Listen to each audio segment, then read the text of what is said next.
খুলনার পাইকগাছা থানার গোলখালী গ্রাম সুন্দরবনের একেবারে প্রান্তে অবস্থিত।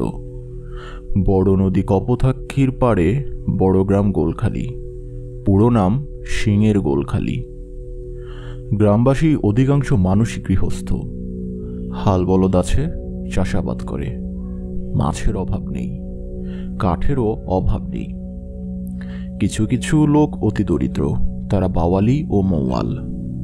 নদীর ওপারের গভীর বনে গিয়ে কাঠ, লাকড়ি, গোলপাতা কাটে, মৌচাক কেটে মধু আহরণ করে।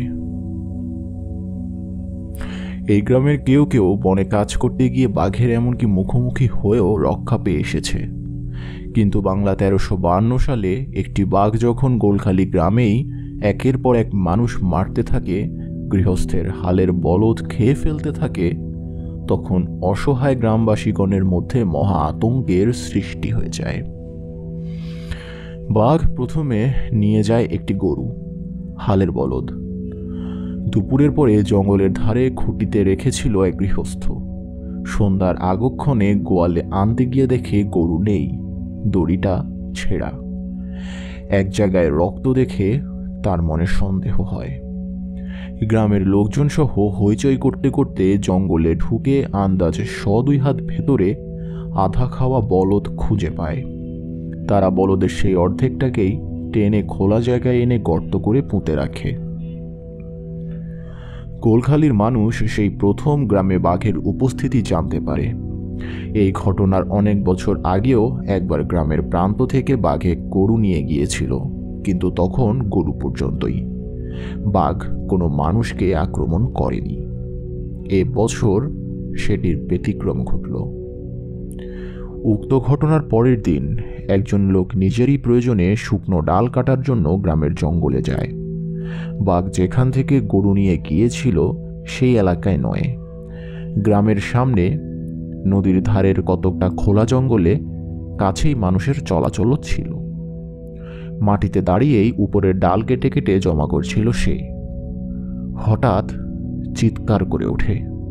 দূরের লোকেরা সঙ্গে সঙ্গেই বাঘের গর্জন শুনতে পায়। তারপরেই সব নীরব। দিনের বেলা, সকাল 10টা কি 10:30টার ঘটনা। ভয়ার্ত গ্রামবাসী কিছুক্ষণের মধ্যেই একত্র হয়। গ্রামে বন্দুক ছিল, সেটা নিয়ে একজন শিকারী ও অন্যান্য সবাই যার যা অস্ত্র ছিল তাই নিয়ে তাকে উদ্ধার করে আনতে যায়। জঙ্গলের অনেকখানি ভেতরে তারা তার দেহ খুঁজে পায়, কিন্তু দেখে যে তার মধ্যেই ক্ষুধার্ত বাঘ পেট এবং উড়ু খেয়ে ফেলেছে। এর 3 দিন পর নদী থেকে গ্রামে ফেরার পথে দুইজনের মধ্যে পেছনের জনকে বাঘে নিয়ে যায় বিকেলবেলা। তারা মাত্র 4-5 হাত তফাতে হেঁটে আসছিল।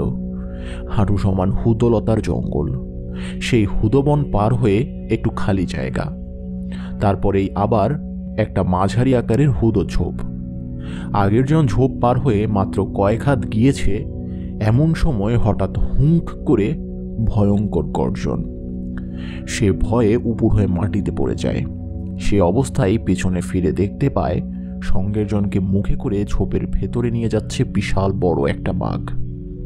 সে মরার মতো কিছুক্ষণ মাটিতে পড়ে থাকে, তারপর ঊর্ধ্বশ্বাসে ছুটে গ্রামে এসে সকলকে সেই দুঃসংবাদ জানায়।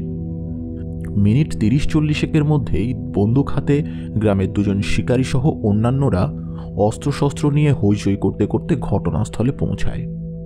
শিকারীগণ মানুষকে কো বাঘের পায়ের ছাপ দেখেই চিনতে পারল।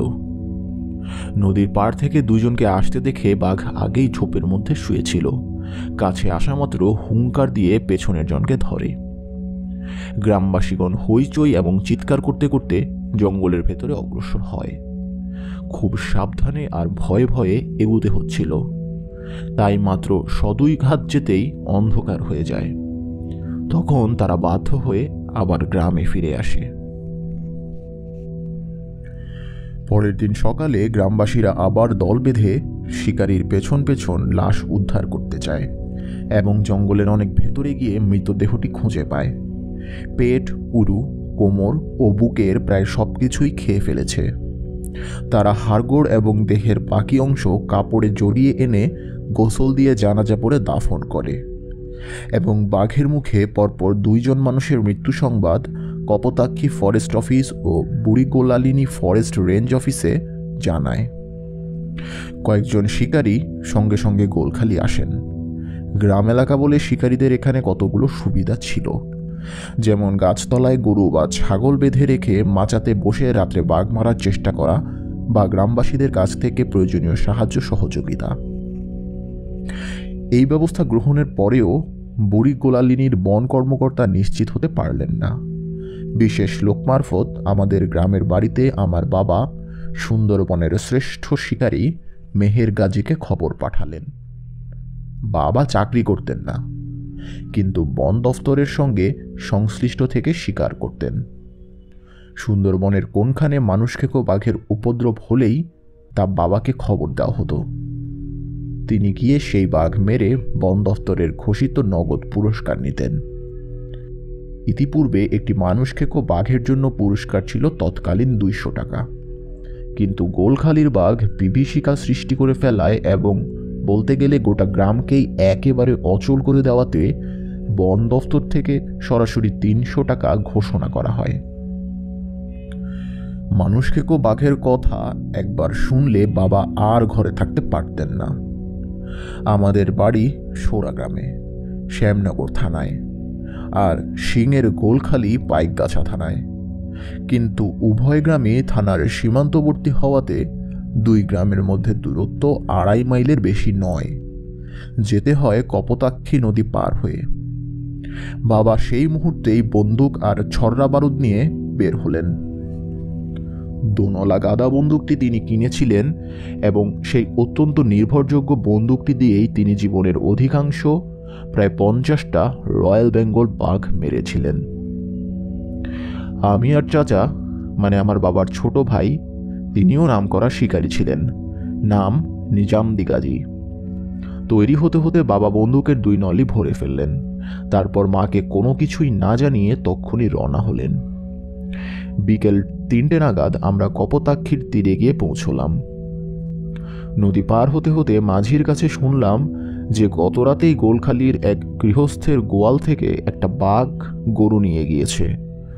গোয়ালের দরজা বরাবরই খোলা থাকে, গত রাত্রেও খোলাই ছিল। বাঘ নিঃশব্দে ঢুকে গাভীর ঘাড় ভেঙে দড়ি ছিঁড়ে তাকে টেনে নিয়ে গেছে। গোয়ালের প্রায় সংলগ্ন বাড়ির লোকেরা অন্য সব গরুর ছটফটানি শুনতে পেরেছিল এবং বুঝতে পেরেছিল যে বাঘ এসেছে, কিন্তু প্রাণ ভয়ে কেউই বের হয়নি। সকালে বাঘের পায়ের ছাপ ও তাজা রক্ত তারা খুঁজে পায়। অন্য 2টা বলদ দড়ি ছিঁড়ে দূরে গিয়ে দাঁড়িয়েছিল। গোলখালির লোক সকলেই মেহের গাজীর নাম জানত। আমরা গ্রামের একটা বাড়িতে গিয়ে পৌঁছতেই অল্পক্ষণের মধ্যে সেখানে প্রায় 30 লোকের জমাট হলো। তারা গতরাতে বাঘে গরু জঙ্গলে নিয়ে যেখানে খেয়েছে তখনই সেই জায়গাটা দেখিয়ে দিতে চাইল, এবং বাবাও সেই মুহূর্তেই যেতে তৈরি ছিলেন। 5 মিনিটও বিশ্রাম না করে হন্তদন্ত অবস্থায় ভয়ঙ্কর হিংস্র মানুষখেকো বাঘ মারতে রওনা হলেন। গ্রামের মানুষের অবস্থা তখন অতি বিপজ্জনক। সন্ধে হবার আগেই সব ঘরের দরজা বন্ধ হয়ে যায়। এমনকি দিনের বেলাতেও কেউ স্বাভাবিক কাজকর্ম করতে সাহস পায় না। হাট বাজার বলতে গেলে প্রায় বন্ধই। গরু ছাগল পর্যন্ত ঘরের বাইরে নেয় না। বেলা 4টার পর আমরা গ্রামের প্রান্তে জঙ্গলের ভেতরে গিয়ে আধ খাওয়া গরুটা দেখলাম। গরুর ওপর তখন 2 গাছে 2 জন শিকারী বসেছিলেন, একজন বন অফিসার, একজন গ্রামবাসী। গোয়াল থেকে জঙ্গলের সেইখানটা অন্তত 500 হাত দূরে। বাবা ও চাচা দুজনেই বাঘের পায়ের ছাপ দেখলেন এবং আন্দাজ করলেন যে বাঘ মরি রেখে পূর্ব দক্ষিণ দিকের হুদবনে ঢুকে গিয়েছে। রাতের মধ্যে অবশ্যই আবার আসবে, কিন্তু ধূর্ত জন্তু যদি চক্কর দিয়ে থাকে তবে হয়তো কাছে কোথাও শুয়ে মাচার উপরে বসা 2 শিকারীকেই লক্ষ্য করছে। শিকারীগণ বাবাকে জানালেন যে তারা একেবারে সারা রাতের জন্যই তৈরি হয়ে এসেছেন। বাবা গ্রামের সকল লোককে যার যার বাড়িতে চলে যেতে বললেন। তারা একটু খোলা এবং মোটামুটি নিরাপদ স্থানে না যাওয়া পর্যন্ত আমরা জঙ্গলের কিনারায় অপেক্ষা করলাম। তারপর মরি থেকে পশ্চিমমুখী অগ্রসর হলাম। 100-2 হাত যেতে বাঘের পায়ের ছাপ পাওয়া গেল, তাজা ছাপ। হুদো জঙ্গলের ভেতর দিয়ে দক্ষিণ পূবমুখী গিয়েছে। পায়ের ছাপ ধরে অগ্রসর হলাম। বাবা আগে, তার পেছনে চাচা, তারপর আমি। বন্দুক শুধু বাবার হাতে। হুদো সুন্দরবনের একরকম লতানো গাছ, গুচ্ছ গুচ্ছ হয়। সাধারণত হাঁটু সমান উঁচু হয়, কোমর সমান খাড়াও হয়। সরু হুদলতার ডালপালা হয় না, গোড়া থেকেই লম্বা লম্বা পাতা মেলে। এই হুদো বন একটানা বেশ কিছু দূর পর্যন্ত বিস্তৃত হয়, আর এত ঘন হয় যে তার ভেতরে বাঘ অনায়াসে লুকিয়ে থাকতে পারে। ভেতরে 4-5 হাতের বেশি কিছুই দেখা যায় না। বিপজ্জনক জঙ্গল ভেঙে দক্ষিণ পূবমুখী আন্দাজ 50 হাত গিয়ে বাবা হঠাৎ থেমে গেলেন। সেখানে একেবারেই তাজা পায়ের ছাপ। মাত্র কয়েক মিনিট আগে বাঘ হেঁটে গিয়েছে। বাবা ও চাচা দুজনেই থেমে খুব ভালোভাবে জায়গাটা পরীক্ষা করলেন। তারপর ইশারায় স্থির করলেন যে অনুসরণ করবেন। আধা খাড়া আধা বসা অবস্থায় আমরা এগুতে লাগলাম, নিশ্চিত যে বাঘ তখন আমাদের থেকে বেশ দূরে নেই। হয়তো আমরা যেরকম বাঘের দিকে এগুচ্ছিলাম, বাঘও তেমনি আমাদের গ্রাণ শুকে বা হুদো গাছের নড়াচড়া দেখে আমাদের দিকে তাক করছিল। মৃত্যু ভয় বহন করে আমরা এক পা করে সামনে এগুতে লাগলাম। বাবা একটু যান, থামেন, কখনো বা এক পা পিছনে হটে আসেন, আবার বিবেচনা করে খাড়া হুদলতার ফাঁক দিয়ে এক পা সামনে বাড়েন। হঠাৎ হুদো ঝোপ ভেঙে তিনি বাম দিকে একেবারে 3-4 হাত পেছনে সরে এলেন। চাচা আর আমি তৎক্ষণাৎ তার পিছনে ছুটে গেলাম। বাঘের গর্জন ও লাফ আর বাবার বন্দুকের আওয়াজ একই সঙ্গে হলো। বিজলির মতো বাঘটা ডান দিক থেকে এসে আমাদের মাত্র হাত 5 সামনে পড়ল এবং বাবার দ্বিতীয় ট্রিগার টানার আগেই পূব মুখে অদৃশ্য হয়ে গেল। মাত্র এক ঝলক আমি বাঘের কোমর থেকে লেজ পর্যন্ত দেখলাম। তারপর হুদবন ভাঙা ছাড়া আর কিছুই দেখলাম না। একটা লতা সামনে থাকলেও বন্দুকের গুলি লক্ষ্যভ্রষ্ট হয়ে যায়, আর হুদবনের ভেতর দিয়ে ছুটে যাওয়া অদৃশ্য বাঘকে গুলি করাটা একেবারেই অর্থহীন কাজ হতো। বাবা আর গুলি করলেন না। যতদূর দেখতে পেলেন বাঘের গতি লক্ষ্য করলেন। তারপর চাচার হাতে বন্দুকটা দিয়ে 2 হাত কোমরে রেখে চিন্তা করতে লাগলেন। মানুষ খেকো বাঘ ঠিকই আমাদের লক্ষ্য করছিল এবং তার কাছাকাছি যাওয়ার সঙ্গে সঙ্গেই লাফ দিয়েছিল। বাবা যদি পেছনে হটে গুলি না করতেন, তবে দ্বিতীয় লাফে অবশ্যই বাবাকে ধরত। অভিজ্ঞ শিকারী গুলি করেছিলেন বলেই বেঁচে গেলেন, কারণ বাঘ কখনো গুলি খাওয়ার পর আর শিকারীকে আক্রমণ করে না। সামনে এগুতেই বাঘের রক্ত দেখলাম, হুদো গাছের গোড়ায় ও মাটিতে। অর্থাৎ গুলি লেগেছে ঠিকই, কিন্তু বাঘ ঘায়েল হয়নি। বেলা তখন আর খুব বেশি বাকি ছিল না। বাঘ যত দূর গেছে হুদোবন ঠেলে, সে পর্যন্ত পৌঁছতে আমাদের অন্ধকার হয়ে যাবে। তখন অসহায় অবস্থায় গুলি খাওয়া বাঘের সামনে পড়ব। বাবা ও চাচা দুজনেই ভেবেচিন্তে সেদিনের মতো বাড়ি ফেরা স্থির করলেন। গোলখালির সকলকে রাত্রে অত্যন্ত সতর্ক থাকার কথা বলে কপোতাক্ষী পার হয়ে আমরা বাড়ি ফিরে এলাম। ভাত খেয়ে রাত্রেই বাবা আবার বন্দুক ভরতে বসলেন। তখন মা বাধা দিলেন। দারুণ জেদি শিকারী হলেও বাবা রাত্রির মতো বন্দুকটা রেখে দিলেন। কিন্তু মায়ের বাধাকে পরোয়া না করে খুব ভোরে তিনি বন্দুক নিয়ে বসলেন। গাদা বন্দুকের 2 নলে বারুদ ছড়া ভরলেন। চাচা নিজামদি গাজীও নিজের বন্দুক ভরলেন। সকাল 7টার মধ্যেই আবার বাবা গোলখালি রওনা হলেন। এবারও আমরা 3 জন। তবে গতকাল বন্দুক ছিল এক বাবার হাতে, আজ বাবা চাচা দুজনেই হাতে 2 বন্দুক। আমি চললাম শুধু একটা লাঠি হাতে। গোলখালি গিয়ে বাবা প্রথমেই গ্রামবাসী সকলকে অত্যন্ত সতর্ক অবস্থায় থাকতে বললেন, কেননা গুলি খাওয়া মারাত্মক হিংস্র বাঘ নিশ্চিত গ্রামের সীমানার মধ্যেই রয়েছে। বেলা তখন 9:30-10টার বেশি হয়নি। গতকাল বাবা গুলি করে বাঘ মারতে না পেরে ফিরে যাওয়ার পর থেকে সকাল পর্যন্ত কোনো একটি প্রাণীও বাড়ি থেকে 40 হাত দূরেও যায়নি। গোয়াল থেকে কেউ গরুও বের করেনি। বাবার কথা মতো গোলখালির জনাদশেক সাহসী যুবক একটি বন্দুক সমেত গ্রামের বাড়ি বাড়ি সবাইকে সতর্ক করে দিতে রওনা হয়ে গেল। আর বাবা, চাচা ও আমি এগিয়ে গেলাম গ্রামের বাইরে গতকালকের ঘটনাস্থলে, দুনিয়ার সবচেয়ে বিপজ্জনক অভিযানে। ঠিক যেখানে বাঘকে গুলি করেছিলেন বাবা, সেখানে আজও গেলেন এবং বাঘের পায়ের ছাপ ও কাত হওয়া হুদোর চারা দেখে অত্যন্ত সাবধানে অতি সতর্কতার সঙ্গে বাবা পূব মুখে অগ্রসর হলেন। আগে বাবা, বাবার হাত পাচেক পেছনে চাচা, আর চাচার হাত আষ্টেক পেছনে আমি লাঠি হাতে, যা বাঘের আক্রমণের মুখে হয়তো অতি সামান্যই কাজে আসবে। ঘন হুদবনের ভেতরে সামনে বা পাশে কোনো দিকেই 4-5 হাতের বেশি দৃষ্টিতে আসছিল না। আমরা চোখের উপরে যতটা না, তার চেয়ে বেশি ঘ্রাণ শক্তির উপর নির্ভর করে অতি ধীরে প্রায় নিঃশব্দে এগুতে লাগলাম।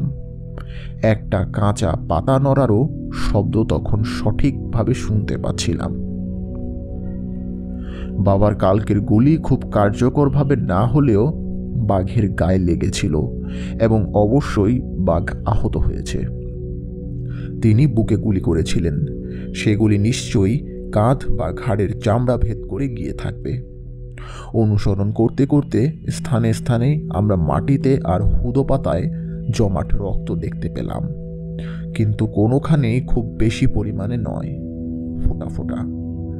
নিশ্চিত হয়ে কিছু ধারণা করার মতো কোনো চিহ্ন নেই।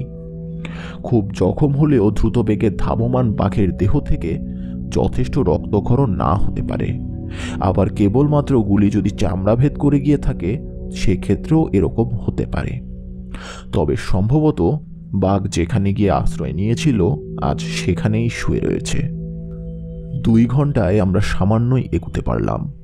সামনে ডান দিকে খুব ভালো করে লক্ষ্য করে বারবার রুদ্ধপ্রায় নিঃশ্বাস টেনে তারপর একটি পা সামনে এগুতে হচ্ছিল। হাত বিশেক দক্ষিণে একটা মাঝারি আকারের কেওড়া গাছ পড়ল। তার ঠিক নিচে হুদবন কিছুটা পাতলা ছিল। বাঘ সেদিকেই গেছে। যদিও গ্রাম থেকে দূরত্ব হেতু ঘায়েল বাঘের পক্ষে যে কোনো আড়াল আবডালে শুয়ে থাকা সম্ভব ছিল, তবুও সেই হালকা হুদবন গাছের পেছনেই যে বাঘ থাকবে, এটা সম্ভবত বাবা বা চাচা কেউই ধারণা করতে পারেনি। কেওড়া গাছটা বরাবর আরো হাত আসতে গিয়েই বাবা হঠাৎ থপ করে থামলেন। পাতার একটু নড়াচড়া হলো। তারপর একেবারে আচম্বিতে ভয়ঙ্কর গর্জন করে বাঘ ছুটে এসে বাবাকে আক্রমণ করলো। বন্দুক তাক করার আগেই হা হা করে এসে বাবার উপরে পড়ল। তিনি বন্দুক হাতে কাত হয়ে একপাশে পড়ে গেলেন। বাঘ তার মাথায় একটা থাবা মেরেই আরেক লাফ দিয়ে চাচাকে ধরল। চাচা বন্দুক নিশানা করা সত্ত্বেও বাবার সামনে থাকায় ট্রিগার টানতে পারলেন না। বাঘ আরেকটা হুঙ্কার দিয়ে চাচার হাতে কামড় দিল এবং পরক্ষণেই হুদবনে ঢুকে গেল। মাত্র হাত 10 দূরে থেকেও আমি বাঘটা দেখতে পাইনি। হুদো গাছ ঠেলে এগিয়ে যেতেই দেখলাম বাবার বিকট চেহারা। মাথার বাম দিকে তালু থেকে কপাল, কান ও চোয়ালের মাংসপেশি আলগা হয়ে কাঁধের উপরে ঝুলে পড়েছে। মাড়ির দাঁত বের হয়ে আছে, রক্তে ভেসে যাচ্ছে। সে অবস্থাতেই বন্দুক আমার দিকে এগিয়ে অবিশ্বাস্য সাহসের অধিকারী বাবা চিৎকার করে হুকুম দিলেন, ধর বন্দুক, গুলি কর। এক হাতে আদেশ মতো বন্দুক ও আরেক হাতে বাবাকে বুকে ধরে সামনে তাকিয়ে অন্তত 150 হাত ধরে আমি কেবল হুদো গাছ নড়তে দেখলাম। চাচার দিকে চেয়ে দেখি তিনিও ভয়ঙ্কর চেহারা নিয়ে এক হাতেই বন্দুক নিশানা করে বাঘের বরাবর চেয়ে আছেন। আরেক হাত কনুইয়ের উপর থেকে নিচে ঝুলে রয়েছে। রক্তের ধারা ছুটেছে।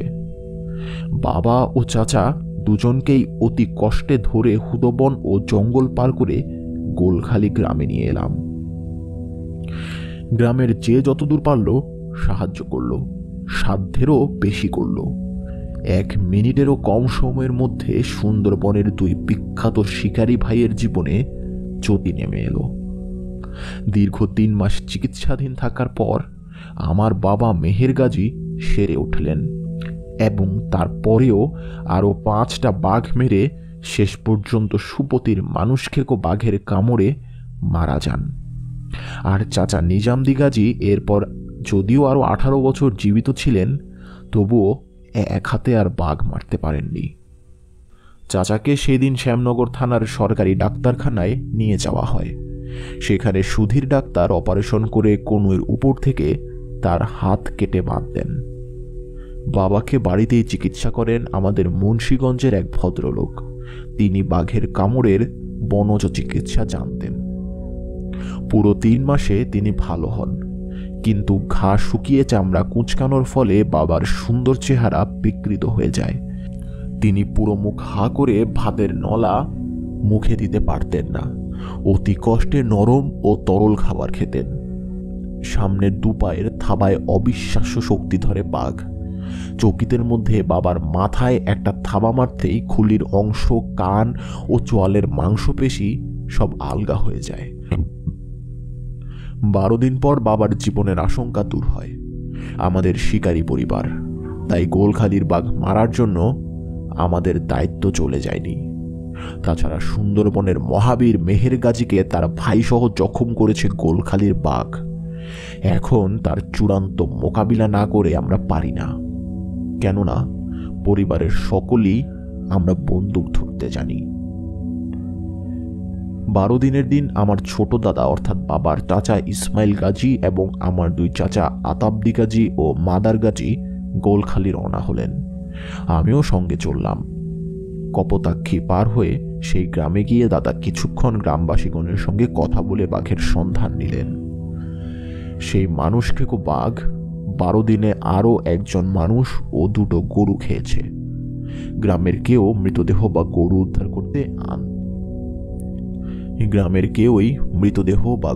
উদ্ধার করতে করে আনতে পারেনি, যদিও বন্দুকসহ দল বেঁধে তারা গিয়েছিল।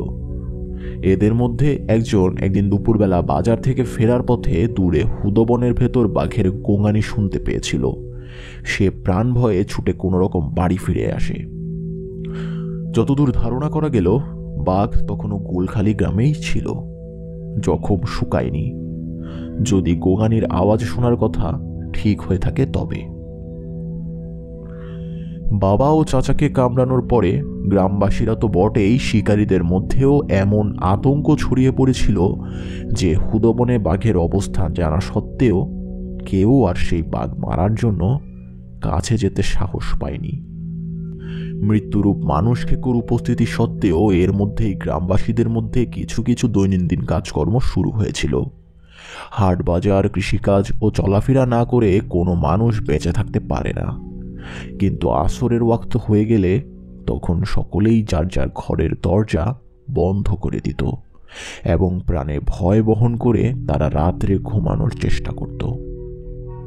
যাই হোক, গ্রামবাসী সবাইকে সতর্ক থাকতে বলে বিকেল 3টার সময় দাদা আমাদের নিয়ে হুদবনে নামলেন। সবার আগে দাদা ইসমাইল গাজী, তার হাত চারেক পেছনে প্রায় পাশাপাশি আমার 2 চাচা আতাবদি গাজী ও মাদার গাজী। তাদের 3 জনের হাতেই বন্দুক এবং তাদের ঠিক পেছনে খালি হাতে আমি ছিলাম। যেখানে বাঘ বাবা ও চাচাকে আক্রমণ করেছিল, দাদা সাবধানতার সঙ্গে অগ্রসর হয়ে আগে সেই কেওড়া গাছটার তলায় গেলেন। 2 চাচা 2 বন্দুক ধরে দাঁড়ালেন। দাদা গাছের গোড়ার চারদিকে ভালো করে পরীক্ষা করতে লাগলেন। তার সঙ্গে আমিও বাঘের অসংখ্য পাড়া দেখতে লাগলাম। মানুষ খেকো হোক আর সাধারণ হোক, বাঘ মাত্রই অতি চঞ্চল জন্তু। এক জায়গায় বেশিক্ষণ শোবে না বা ঘুমাবে না, কেবল হাঁটাহাঁটি করবে। কেওড়া গাছের চারপাশে 10-12 জায়গার মধ্যেই সম্ভবত গত 2 দিনে বাঘ বারবার শুয়েছে ও হেঁটেছে। চিহ্ন দেখে তা বুঝতে পারলাম, এখনো নিশ্চয়ই এই গাছটার 1 মাইল এলাকার মধ্যেই বাঘটা রয়েছে। এক পা করে এগুতে লাগলাম। আমরা চারজন আগ বাড়তে যতটুকু শব্দ হচ্ছিল, 4টি পিঁপড়ে হেঁটে গেলেও সম্ভবত তার চেয়ে বেশি আওয়াজ হতো না। ঝানু শিকারীর দাদা একটি একটি করে হুদো কাত করে উদ্যত বন্দুকটা হাতে পথ করে এগুচ্ছিলেন, তার পরিণতির দিকে, আর পেছনে আমরা। দক্ষিণ মুখে 50 হাতের বেশি যায়নি, হঠাৎ দাদার ডান পাশে কয়েকটা হুদো গাছ খাড়া হয়ে উঠল। দাদা বন্দুক ঘোরানোর আগেই ভয়ঙ্কর গর্জন করে বাঘ তার ঘাড়ে লাফিয়ে পড়ল। মাত্র হাত চারেক পেছনে চাচারা দুজন দাঁড়িয়ে থেকেও কিছু করতে পারলেন না। দাদাকে মেরে বাঘ বিজলির মতো অদৃশ্য হয়ে গেল। এত কাছ থেকেও আমি গর্জন শুনলাম, কিন্তু বাঘ দেখলাম না। সামনে ছুটে গিয়ে দেখি হুদো ঝোপের উপরে দাদার লাশ পড়ে আছে। মাথার একদিকে কামড়ের চাপে চ্যাপ্টা হয়ে বসে গেছে, রক্ত ছুটছে। ঘাড় মাথা জোড়া একটি মাত্র কামড়ে অন্তত 20টি বাঘ শিকারের অভিজ্ঞতা অর্জনকারী খ্যাতনামা শিকারীর জীবনাবসান হল।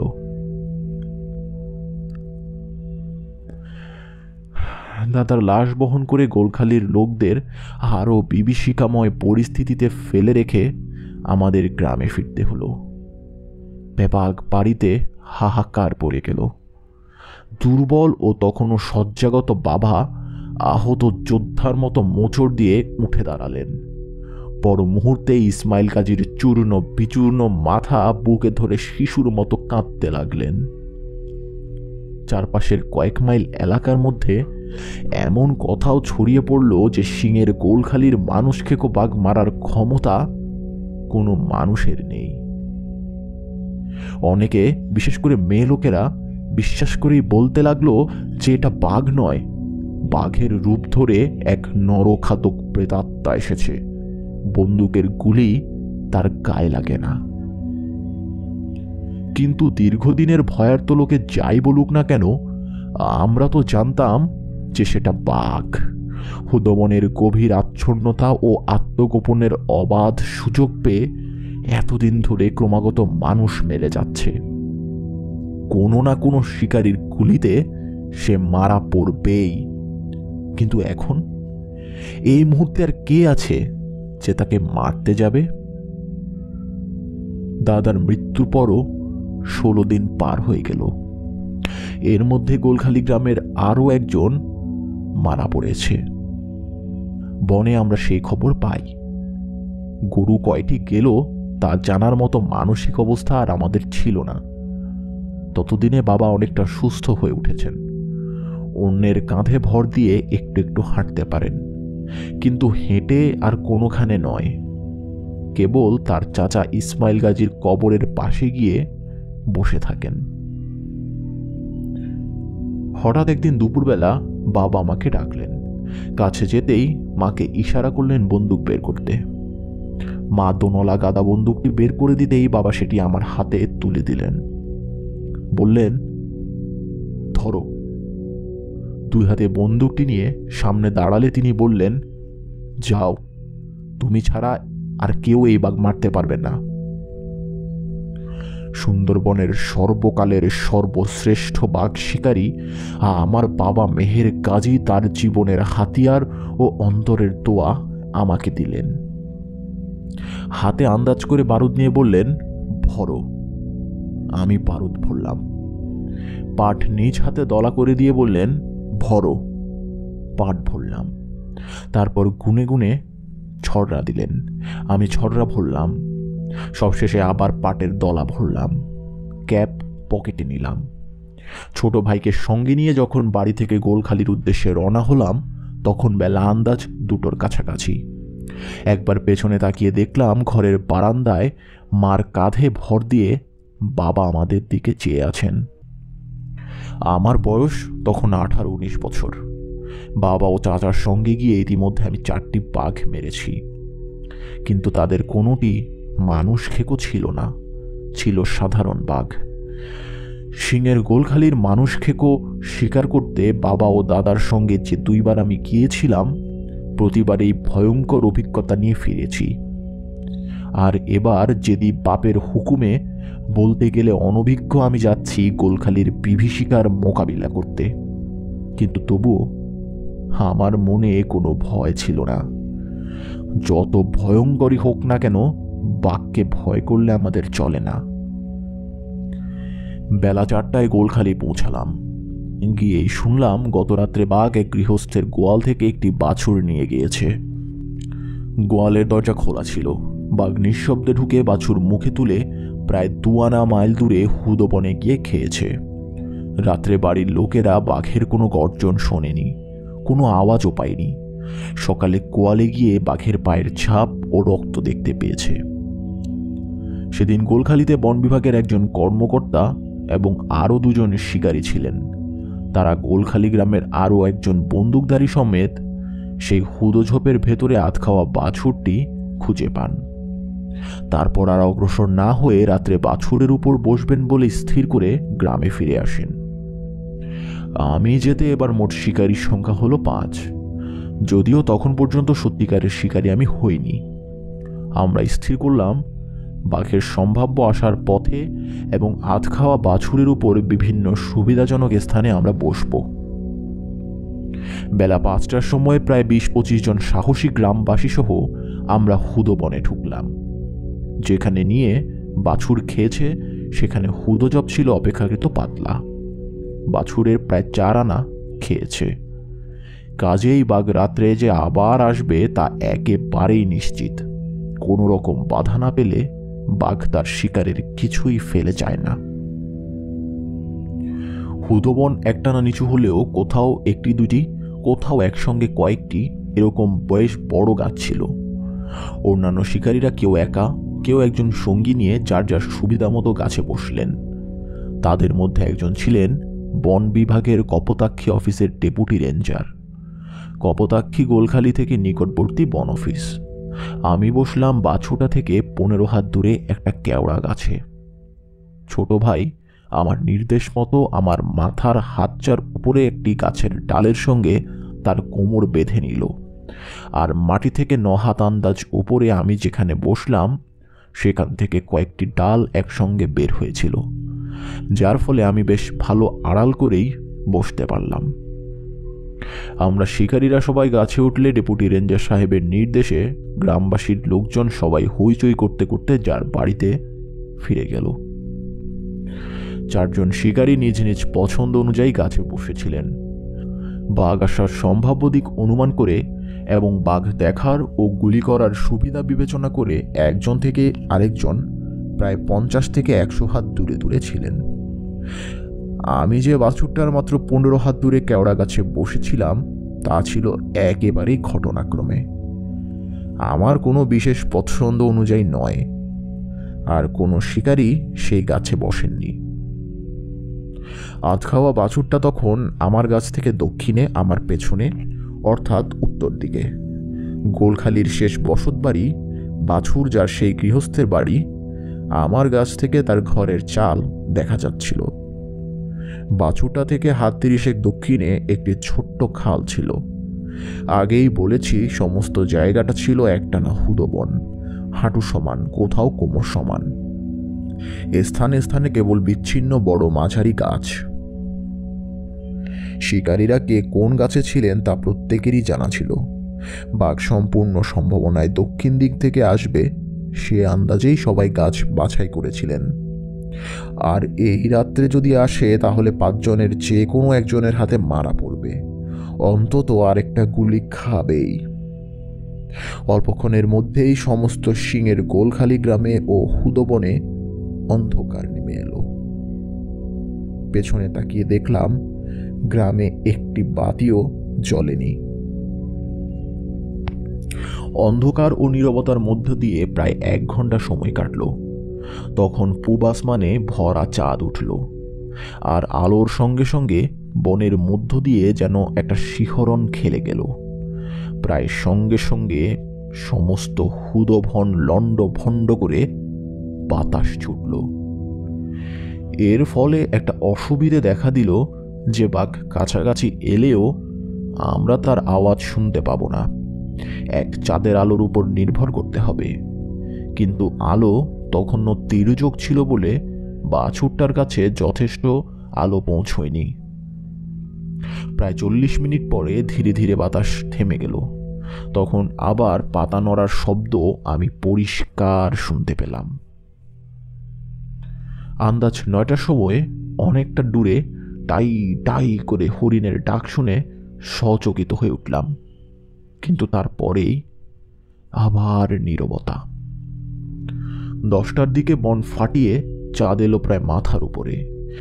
সে আলো এত প্রখর ছিল যে 15 হাত দূরে অর্ধভুক্ত বাছুরটার ছাটনার হাড় পর্যন্ত আমি স্পষ্ট দেখতে পাচ্ছিলাম।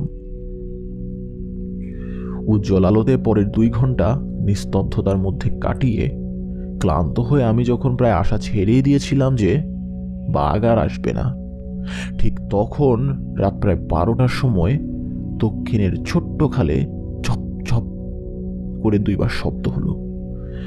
দীর্ঘ প্রতীক্ষারত আমার কাছে সেই শব্দ যে কত বড় আকাঙ্ক্ষিত ছিল তা গভীর বনে মানুষ খেকো বাঘ শিকার করেননি এমন কাউকে বোঝানো যাবে না। 1 মিনিট পরে ঝকঝকা আলোতে আমি বাঘের পুরো শরীর দেখতে পেলাম। মরা বাছুরটা থেকে হাত 10 মধ্যে এগিয়ে এসে থামল, বসল, আবার উঠে ডান দিকে বাম দিকে মুখটি ঘুরিয়ে বাছুরটার একেবারে কাছে এসে দাঁড়ালো। হঠাৎ করে একটি অতি ছোট্ট শব্দ হতেই বাঘ সেদিকে ফিরে চাইল। তখন আর একটু দেরি না করে আমি বুক বরাবর ট্রিগার টানলাম। বিকট একটা গর্জন করে বাঘ পেছনে ছিটকে পড়ল এবং চোখের পলকে হুদোঝোপের আড়ালে অদৃশ্য হয়ে গেল। পরের 8 মিনিট পর্যন্ত আমি কেবল বাঘের গোঙানি আর 4 পায়ের দাবড়াদাবড়ি শুনতে পেলাম। এবং তখন কোনো শিকারী যে কাজ হয়তো কখনো করতেন না, মুহূর্তের বিবেচনায় আমি তাই করে বসলাম। শব্দ লক্ষ্য করে 3য় গুলি করলাম। পরের 6 ঘন্টা আমরা সবাই কাছেই বসে রইলাম। চাঁদ ডুবে গেল, পূবের আকাশ ধলা হয়ে উঠল এবং দূরে একসঙ্গে কয়েকটি পাখি ডেকে উঠল।